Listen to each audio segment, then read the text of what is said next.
जो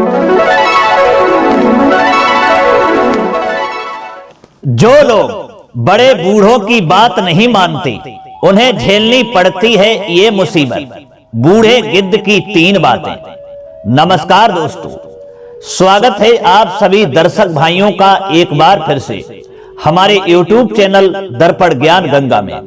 प्रिय दोस्तों, आज इस वीडियो में लेकर के आए हैं एक फिर से आपके लिए ज्ञानवर्धक और शिक्षाप्रद कहानी। ये कहानी आपके लिए बहुत ही मोटिवेशनल है। इस कहानी में आज का हमारा विषय है, आज की चर्चा है कि जो लोग अपने बड़े बूढ़ों की बात को नहीं मानते हैं उन्हें इस तरह की मुसीबत और दुख झेलने पड़ते हैं। दोस्तों, भाई कौन से दुख और परेशानी अर्थात मुसीबतें झेलनी पड़ती हैं जो लोग अपने बुजुर्गों की बात नहीं मानते हैं। तो आइए इस कहानी के साथ आपको समझाने का प्रयास अर्थात कोशिश करेंगे कि कौन सी मुसीबतें, कौन सी परेशानी उन लोगों के लिए झेलनी पड़ती हैं जो अपने बुजुर्गों की बात को नहीं मानते हैं। कहानी बहुत ही ज्ञानवर्धक और रोचक है, जिसमें एक बूढ़े गिद्ध ने बहुत ही महत्वपूर्ण अर्थात अनमोल 3 बातें बताई हैं जो आपके लिए बहुत ही लाभदायक और हितकारी होती हैं। तो आइए दोस्तों शुरू करते हैं ये कहानी शुरू करने से पहले एक निवेदन और करता हूं आप लोगों से। यदि आप हमारे चैनल पर नए मेहमान दर्शक बनकर के आए हैं, आपने अभी तक हमारा चैनल भी सब्सक्राइब नहीं किया है, तो कहानी सुनने के साथ साथ हमारे चैनल को भी सब्सक्राइब कर लें और बेल आइकन घंटी को भी जरूर दबा दें, क्योंकि आपका एक सब्सक्राइब हमारे लिए महत्वपूर्ण है। तो चलिए दर्शक भाइयों, अब सीधे कहानी की ओर बढ़ते हैं।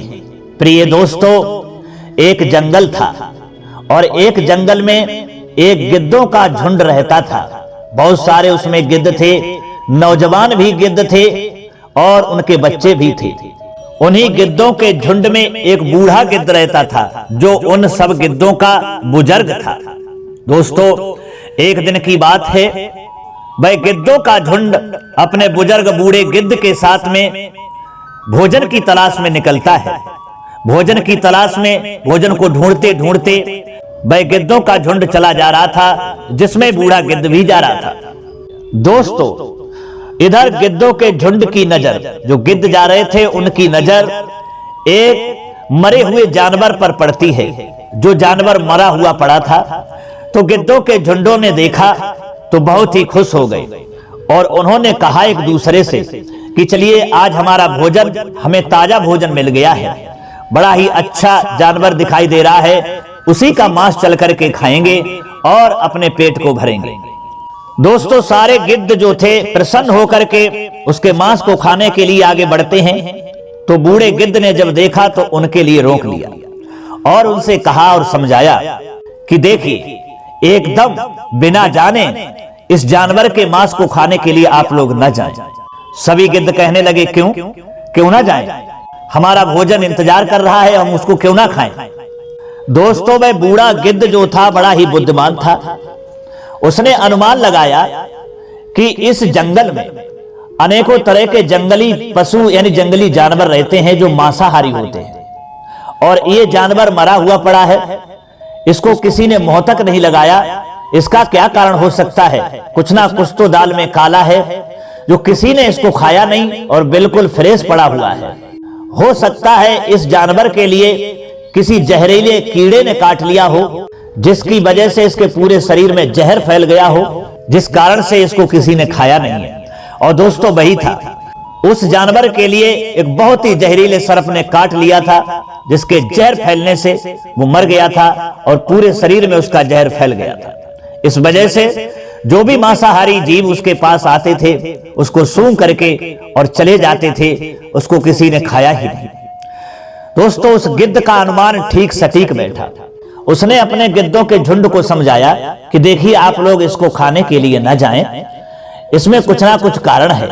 लेकिन दोस्तों, उसमें कुछ गिद्ध ऐसे थे जो अपनी बुद्धि की चलाते थे, जो नौजवान थे। उनके ऊपर बूढ़े गिद्ध की बातों का कोई असर नहीं पड़ा और 2 गिद्ध उसमें से उड़ते हैं और जाकर के उसके शरीर पर जैसे ही अपनी चोंच को लगाते हैं और मांस को खाते हैं, थोड़ी देर के बाद देखते देखते वे धराशायी हो गए, मर गए। बूढ़े गिद्ध ने बाकी गिद्धों को समझाया कि देखिए, इन्होंने मेरी बात को नहीं माना, जो अपनी जान भी गवा बैठे, इसलिए तुम लोग ना जाओ। क्योंकि कहते हैं कि जो अपने बुजुर्गों की बात को नहीं मानते हैं तो इसी तरह अपनी जान गवा बैठते हैं।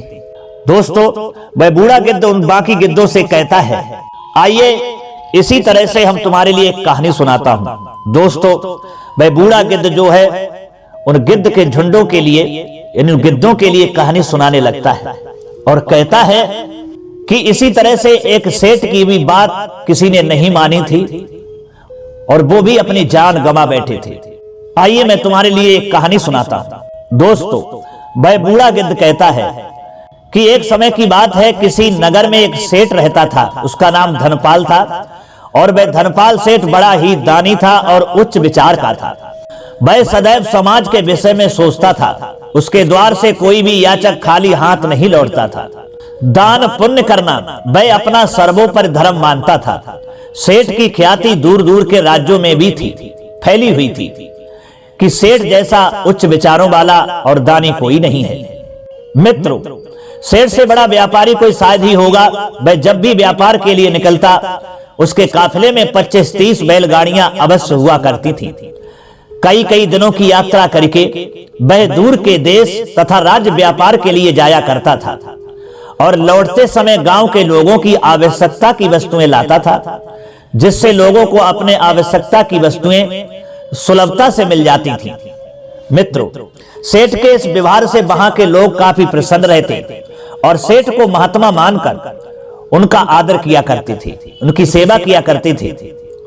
एक समय की बात है, सेठ दूर के राज्यों में व्यापार के लिए जा रहा था।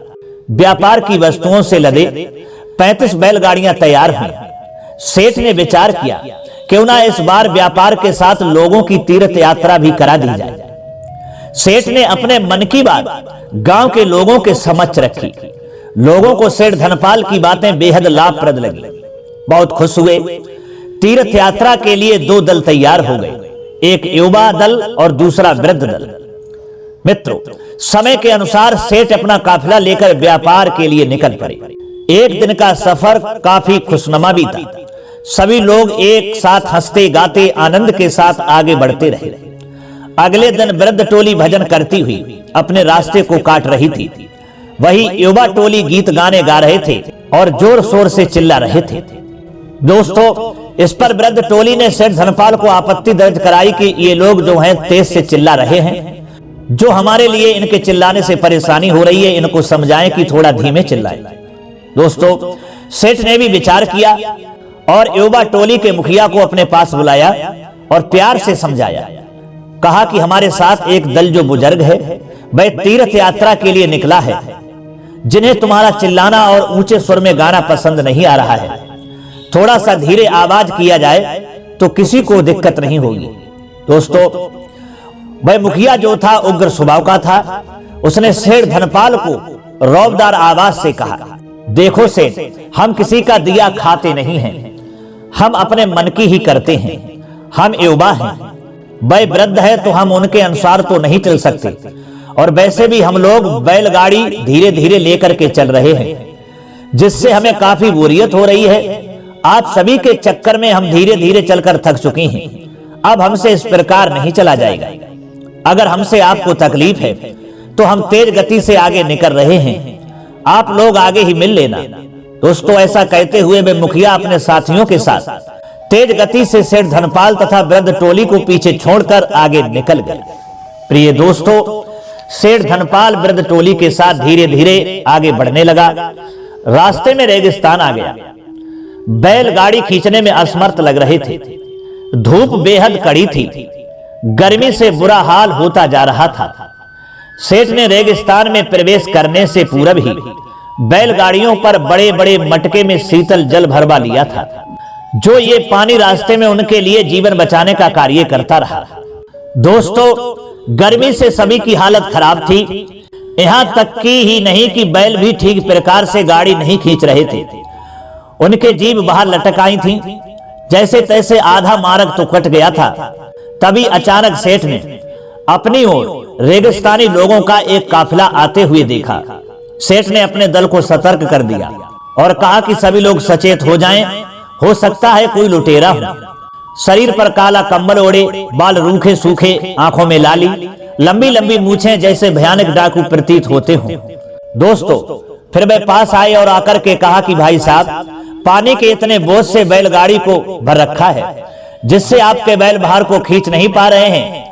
पानी की मात्रा को कम कर दीजिए, अर्थात इस पानी को फैला दीजिए, तो बैल भी कम वजन होने के कारण जल्दी चल पाएंगे और आपका रेगिस्तान से जल्दी निकलना हो पाएगा।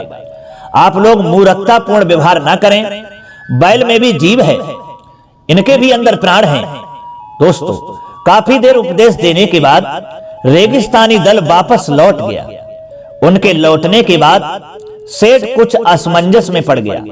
उसके साथी भी कहने लगे, रेगिस्तानी लोगों ने बात तो सही कही है, बैलगाड़ी में कम बाहर होगी, बैलगाड़ी में कम वजन होगा तो बैल आसानी से और जल्दी रास्ता पूरा कर लेंगे।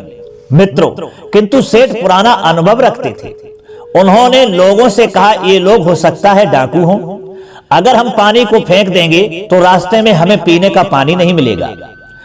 पानी की कमी से हमारी शक्ति कमजोर होती जाएगी और ये हमारी कमजोरी का फायदा उठाकर सारा माल लूट करके ले जाएंगे। इसलिए बेहतर है उनकी बातों पर ध्यान न दिया जाए। सभी लोग दोस्तों सेठ की बात को मानकर मार्ग में आगे फिर बढ़ने लगे।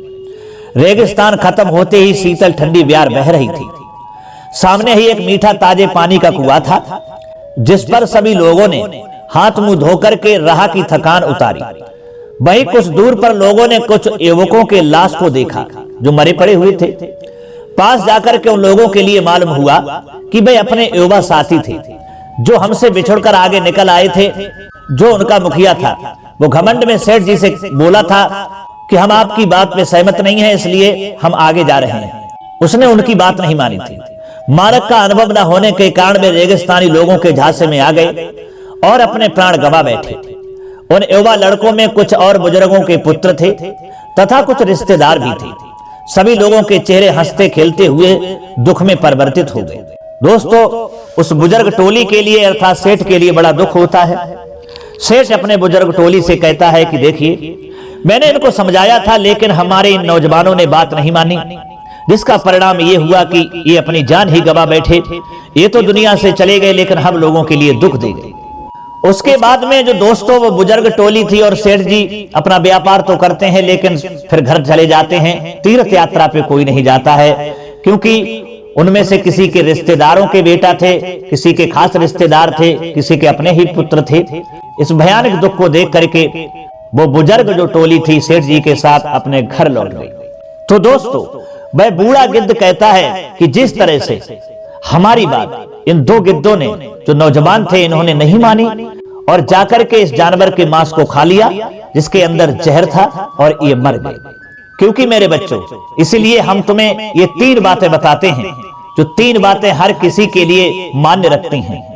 पहली बात तो यह है कि अति उत्साह में आकर के जो लोग अपने बड़े बुजुर्गों की बात को नहीं मानते हैं, उन्हें बहुत भारी मुसीबत को झेलना पड़ता है, अर्थात वो मुसीबत में फंस ही जाते हैं। और दूसरी बात यह है कि अपने बुजुर्गों के सुझाव को, उनके मार्गदर्शन आदि की अवहेलना की जो निंदा करते हैं, वो भी अपनी जिंदगी से हाथ धो बैठते हैं, क्योंकि वो लोग नहीं जानते। बुजुर्गों के पास में उनके विचार का अनुभव होता है, उनके पास वो अनुभव होता है जो नौजवानों के पास कदापि नहीं होता है। क्योंकि जो बुजुर्ग होते हैं वो हर सुख दुख, हर मुसीबतों की परिस्थितियों से गुजरे हुए होते हैं। इस तरह बुजुर्गों के पास में हर मुसीबत का, हर दुख का, हर सुख का अनुभव होता है। वो जानते हैं कि ये कार्य करने से हमारे लिए नुकसान होगा और ये कार्य करने से हमारे लिए लाभ होगा। लेकिन दोस्तों, नौजवान नहीं समझ पाते हैं। बड़े बूढ़े लोग तो समझाने के लिए प्रयास तो करते हैं, लेकिन जो बुजुर्गों की बात को टाल देते हैं, उनकी अवहेलना कर देते हैं, उनकी निंदा कर देते हैं, और वही लोग अपनी जिंदगी से हाथ धो बैठते हैं और भारी मुसीबत में भी फंस जाते हैं। और तीसरी बात यह है, अगर अपनी जिंदगी में कुछ बनना चाहते हो, कुछ सीखना चाहते हो, कुछ अनुभव प्राप्त करना चाहते हो, तो नौजवानों की संगत को छोड़ करके बल्कि बुजुर्गों की संगत करना आरंभ कर दो। आपके लिए वो ज्ञान मिलेगा, आपके लिए वो अनुभव प्राप्त होगा जो आपके लिए वो ज्ञान और अनुभव नौजवानों से नहीं मिलेगा।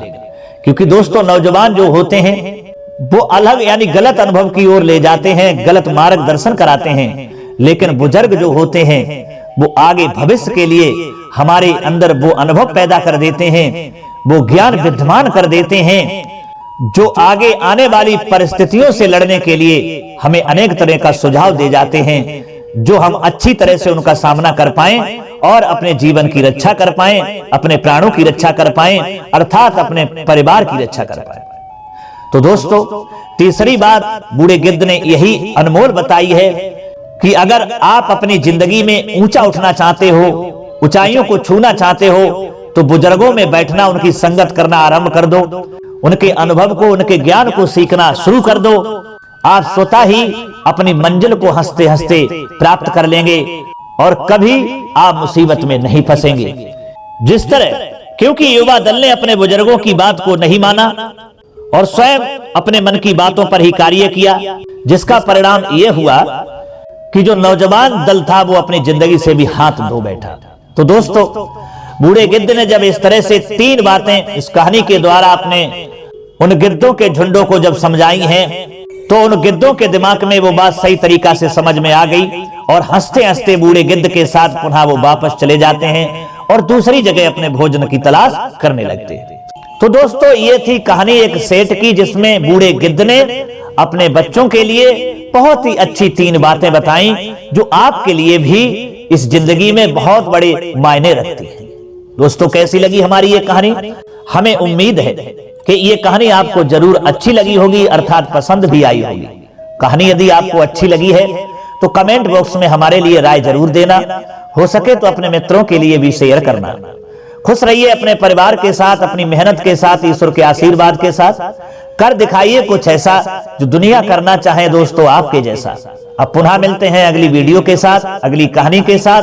तब तक के लिए सब्सक्राइबर बंधु एवं दर्शक भाइयों के लिए राधे कृष्णा, ओम नमः शिवाय, नमस्कार।